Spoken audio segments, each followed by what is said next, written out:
Hello guys, பாருங்க potato வெந்துட்டு இருக்கிறேன்.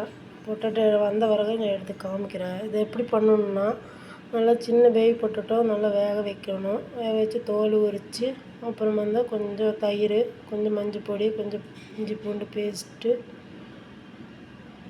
கஸ்தூரி மெட்டி எல்லாம் போட்டு கொஞ்சம் லைட்டாக தடவி அப்புறம் இதிலும் வைக்கலாம், ஆல்ரெடி வடைச்சட்டியிலும் வச்சிடலாம். இப்போ ஆயிடுச்சு. எடுத்து ஓப்பன் பண்ணி நான் காமிக்கிறேன் எப்படி இருக்குதுன்னு. கரெல்லாம் ஃபுல்லாக இருக்குது, சூப்பராக இருக்கும் சாப்பிட்டா. இது வந்து தயிர் சாதத்துக்காகவும் புளி சாதத்துக்காகவும் பாருங்க எப்படி இருக்கிற பாருங்க. இதில் வச்சு சூப்பராக இருக்கும். எண்ணெய் இல்லை, எண்ணெய் கம்மியாக ஆகி பிடிக்கும்.